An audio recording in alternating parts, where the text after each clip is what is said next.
This is Doug Vahrenberg and welcome back to another Tips and Tricks. And today I'm going to do something a little different. I'm preparing for the last BASSmaster Open of the year.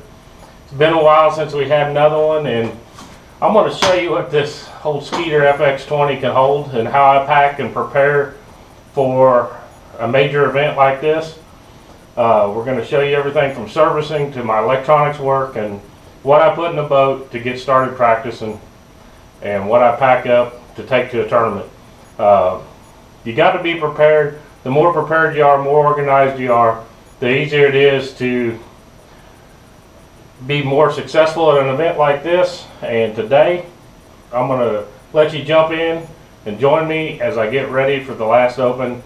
Headed to Grand Lake in Oklahoma here at the end of this week, and tag along. First things I always do is these Yamahas, you don't have to get inside the calendar very much, but I want to check to make sure I got proper lubrication, all the grease zerks are updated, lower units checked. Is keeping the maintenance up on your motor will make it last a lot longer.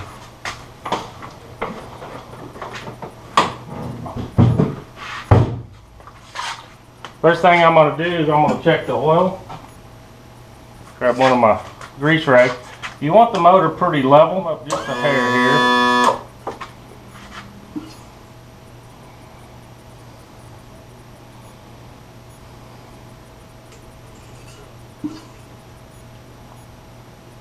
And we're right, there's full, we're right in between it, so it's perfectly ready, good to go. Got plenty of hours, so I don't need to change oil filter and all that stuff. I got plenty of hours to do it. I like to just take a visual inspection, look around, make sure there's nothing that is loose or out of place that could have happened. Best thing to do is consult your operator's manual, but you're going to have grease zerks. I can see it coming out there on your steering on both sides. Down here on your, that's on your, makes it easier to steer on the motor. It's going to lubricate these bearings here. The other thing is to just trim it up a little bit, that little noise. Put a little dab on your trim cylinders there, and follow the operator's manual on your lubrication and you'll be good to go. But you want to take care of this motor, check your lower unit lube, make sure there's no water or anything in that, and make sure she's ready to go. Also want to check your jack plate, just make sure everything's working fine on it. This is a T&H Marine Atlas.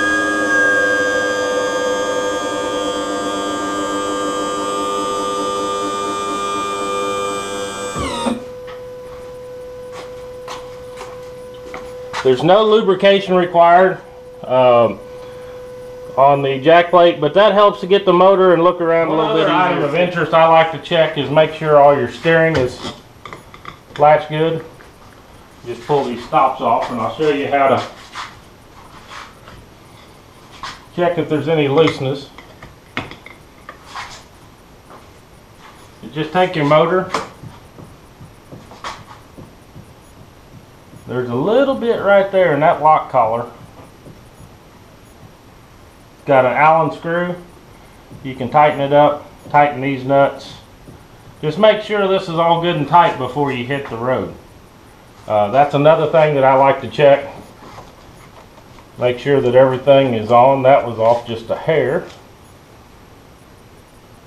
Don't look for any leaks or anything in hoses, and don't see any of that. So pretty much we're going to be checked out A-OK on the motor part.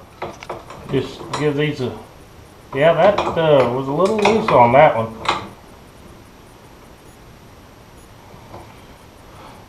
Just like to double check that stuff, just like that. It could cause you a problem while you're out there on the water.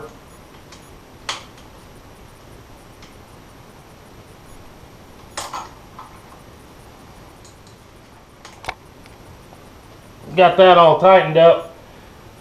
If you're not comfortable doing this, man, take it to your local Yamaha dealer. They can check this stuff out and do a once over. Wouldn't hurt to just take it in for a little preventive maintenance once in a while. Just have them look over the motor. It may cost a few bucks, but your days on the water will be a lot more enjoyable with your knowing your motor's trouble-free and protected and maintained to the proper level. Snap those back on place. There's my handy dandy little tip is take you a piece of rope, put it in there, and you'll never lose one of them again. Just drill a little hole, put a little piece of rope, and you're good to go. Always on your boat. Just double check your Talon brackets, jack plate bolts, engine bolts, all that stuff that they're good and tight.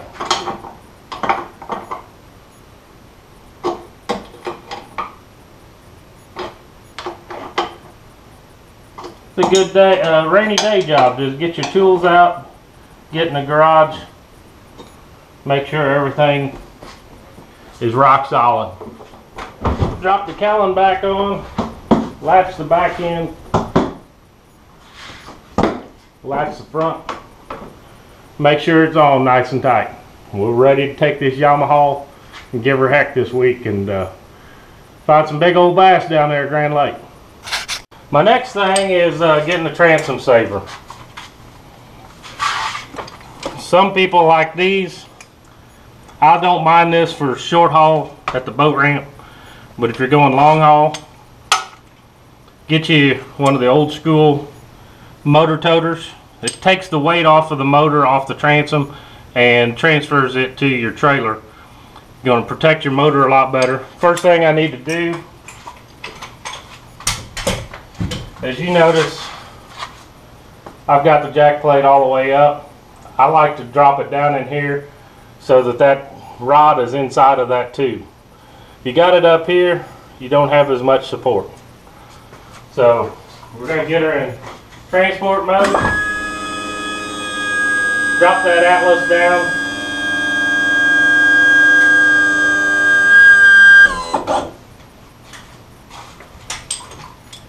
Trim it up.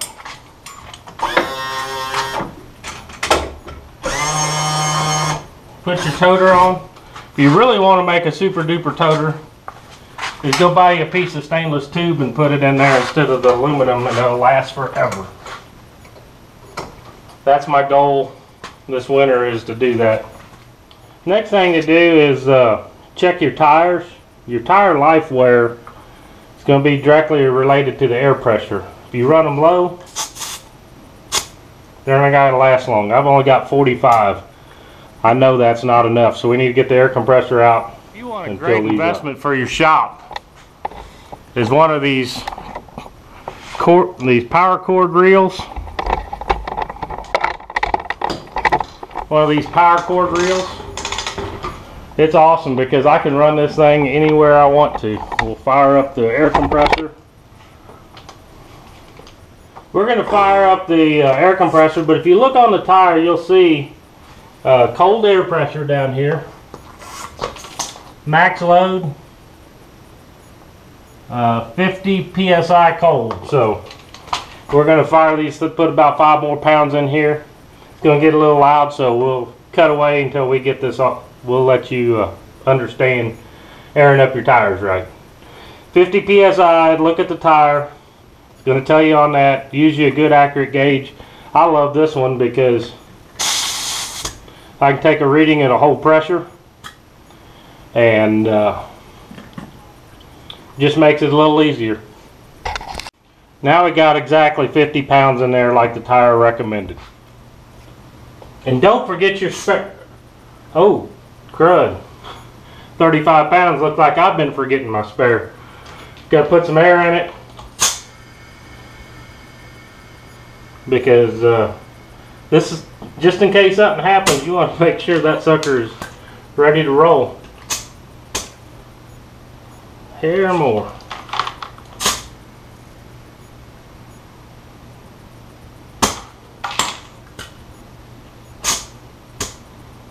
Now it's 50. Make sure your spare is good. Next thing we got is lug nut. And with aluminum wheels nowadays, you need to make sure these things are always good and tight. I use a lug wrench here that I actually keep on the boat. There we go. Whoop, well, there we go. Proper method would be if you had a torque wrench, but as long as they're good and tight, you'll be all right. Traveling the distance, loose lug nut's going to eat your wheel up and run your rim. So make sure your boat trailer lasts longer and your investment lasts longer. It's always good to check these. This is one of the tools that I carry with me. Keep it with the boat, that and a pair of chocks, to make sure that I've got everything on hand just in case something does happen. Put an insurance on your boat, and a lot of times it don't happen, so I've never had to do it yet, but I may have just jinxed myself, but I'm prepared if it does happen. What's in the box? Pair of chocks and my wrench. That way, if I do run into problems somewhere along the line, I've got them with the boat. Another quick thing to do is just check your brake cable, make sure it's fine. I customized my trailer to hold these things. Those are all good in shape. This is all safety stuff. Your light switch, we'll test the lights when we hook her up, but make sure your safety devices are all good and in condition. Pins there.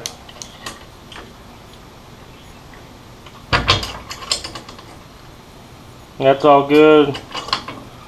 Make sure that cable's on there and that pin's not started working around, because I've seen that happen, but looks like we're all good to go on the front part. Ready to start packing up.